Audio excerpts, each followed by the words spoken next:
Selamat datang di channel Trader Retail, channel yang membahas saham-saham di Bursa Efek. Kali ini kita akan membahas saham yang bergerak di bidang consumer, yaitu saham Unilever Indonesia dengan kode UNVR. Pada perdagangan terakhir kemarin, UNVR ditutup dengan nilai 7.425 atau melemah tipis sekitar 0,7%. Ya. Bagaimana dengan analisa teknikal dari UNVR sendiri? Sebenarnya UNVR masih berada di dalam fase downtrend sejak November Desember 2018. Jadi sudah hampir kurang lebih 2 tahun ya, Unilever berada dalam fase bearish. Bagaimana dengan level support dari UNVR sendiri ya? Oke, jadi mungkin pertama kita tentukan dulu berapa support dari UNVR ini sendiri. Support terdekat dari UNVR sendiri ada di level 7.400 ya. Kalau jebol mungkin bisa ke 7.000 gitu ya. Sementara untuk resisten dari UNVR sendiri tentu pertama berada di resisten terdekatnya di area 8.300 ya. Kalau jebol, misalnya area ini jebol ya, maka berapa target kenaikan selanjutnya eh, setelah resistennya jebol gitu ya.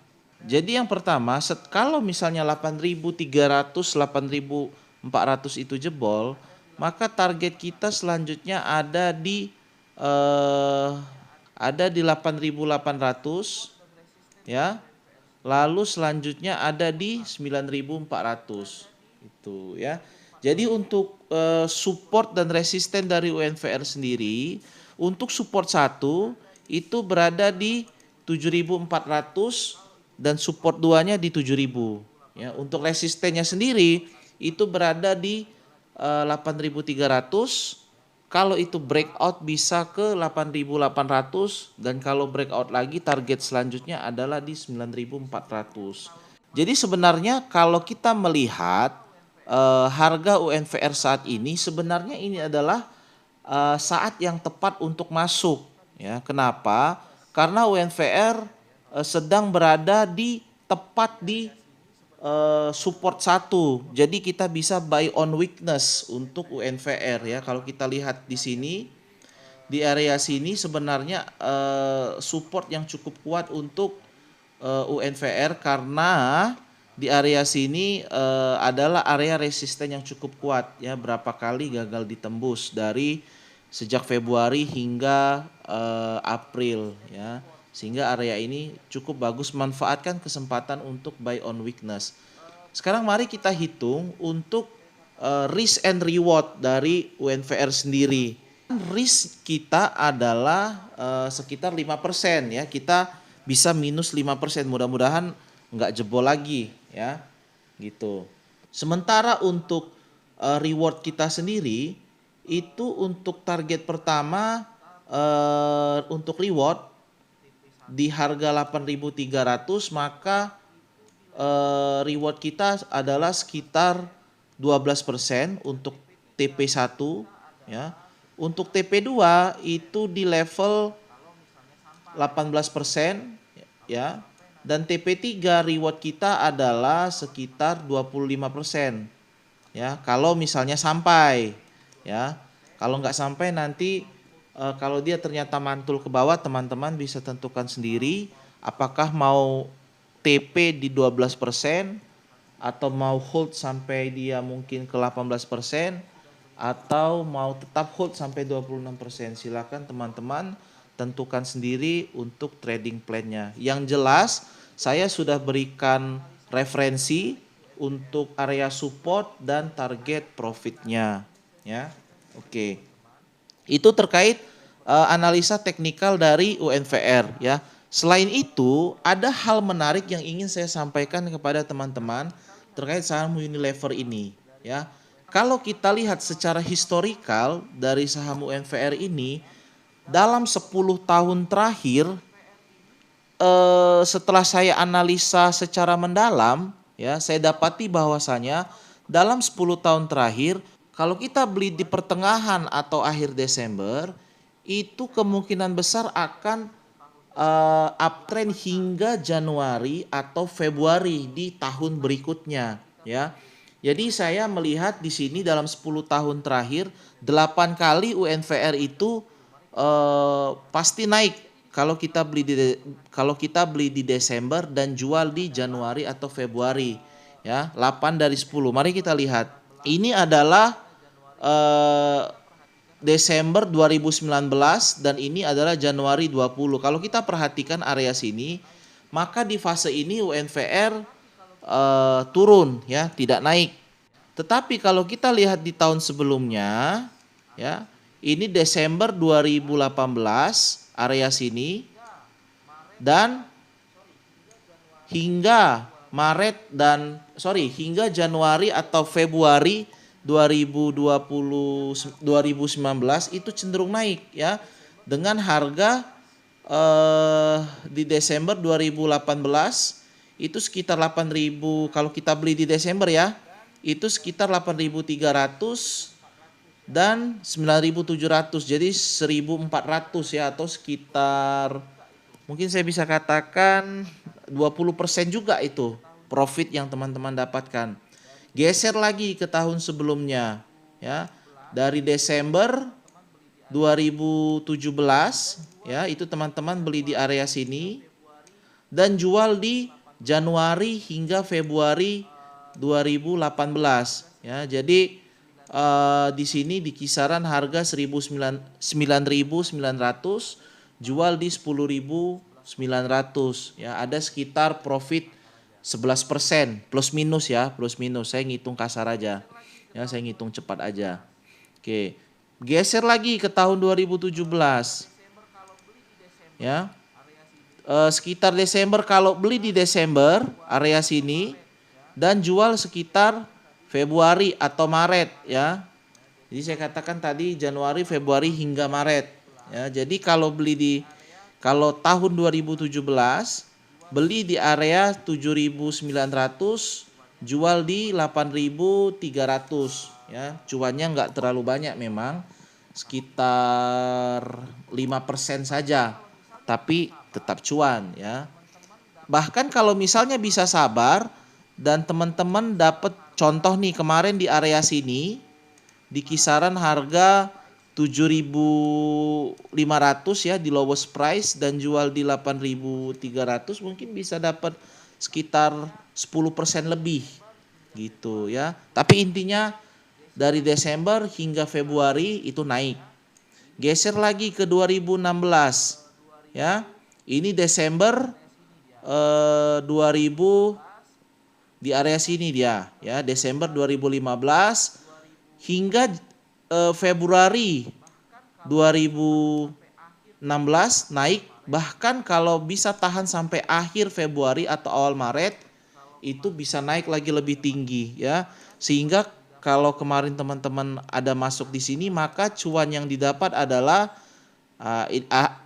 area beli 7.100, area jual di sini 8.100. Kalau jual di sini mungkin cuan sekitar 14%. Kalau misalnya bisa tahan sampai sini dari 7.200 ke 9.200 itu berarti 2.000 per 7.000, sekitar 30% mungkin, ya. Mungkin sekitar 25 hingga 30%, bahkan lebih besar lagi cuannya, ya. Oke, geser lagi ke tahun sebelumnya, tahun 2015, ya. Beli di bulan Desember, jual di Februari hingga Maret, ya. Jadi beli di 6.100, jual di 7.200, 1.100, cuan 16%, ya. Geser lagi tahun 2014. Beli di Desember, jual di Februari hingga Maret, ya. Cuannya kayaknya nggak terlalu banyak. 5.200, jual di 5.600, sekitar 400, ya, sekitar mungkin 8%, 9%. Tetap saja itu lebih baik daripada bunga deposito kalau menurut saya, yang berada di kisaran 5% dan dipotong pajak lagi ya. Nah, di tahun 2013 ya, kalau beli di Desember 2012 lalu jual di Februari hingga Maret 2013 itu sahamnya cenderung sideways. Jadi cuannya mungkin nggak berasa ya. Tuh.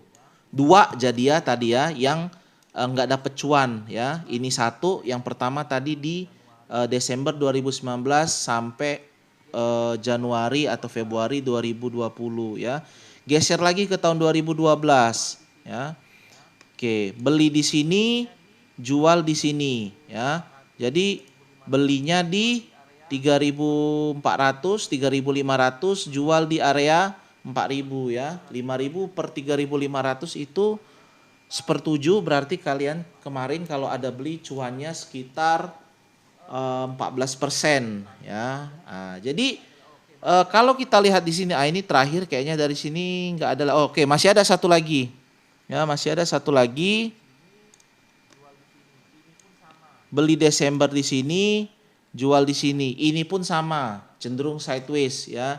Jadi nggak cuannya nggak terlalu berasa. Ya, jadi dari 2011 hingga 2020, 10 tahun, ternyata 7 dari 10 itu saham Unilever secara konsisten terus naik ya.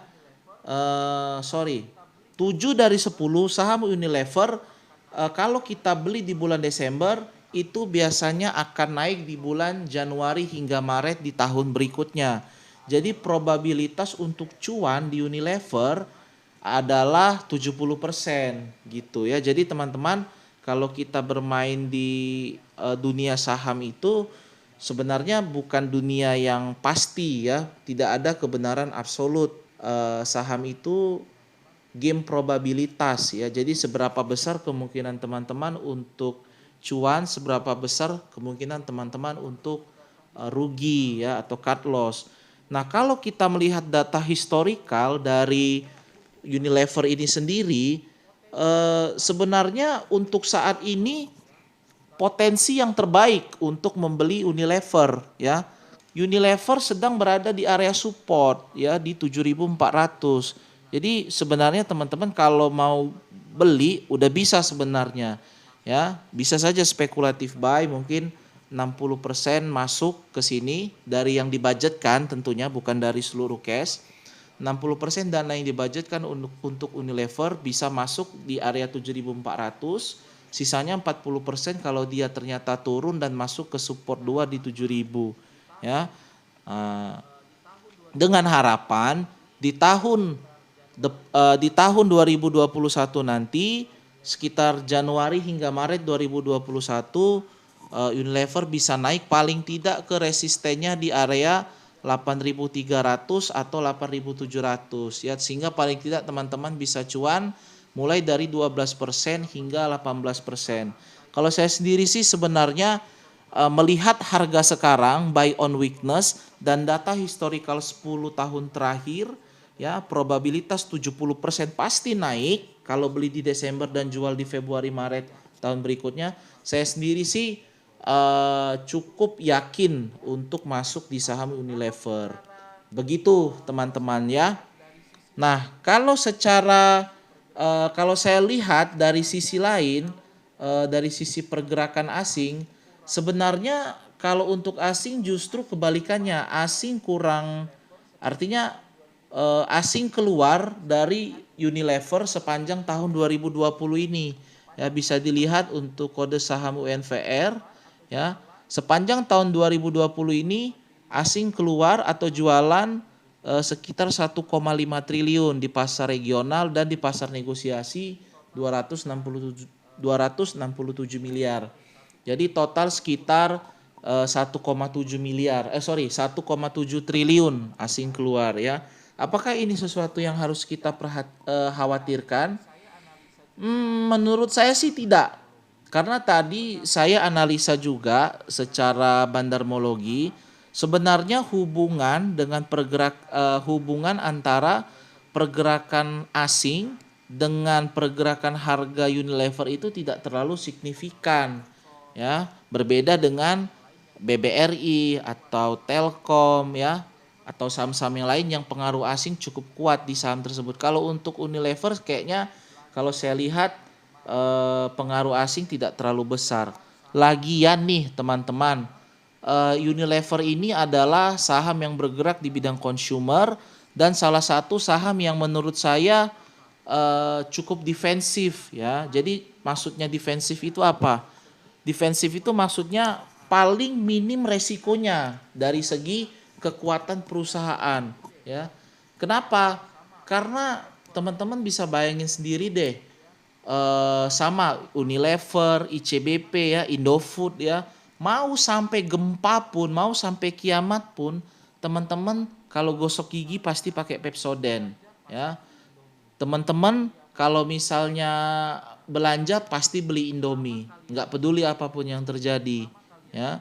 Jadi selama kalian masih pakai Pepsodent, selama kalian masih makan Indomie, saham-saham consumer itu akan selalu bertahan. Jadi saya katakan tadi defensive stock, ya, gitu, ya. Jangan lupa subscribe channel ini untuk mendapatkan update video selanjutnya. Jangan lupa juga untuk tekan tombol like, komen, serta share video kami supaya kami pun lebih semangat untuk mengupload video-video ke depannya.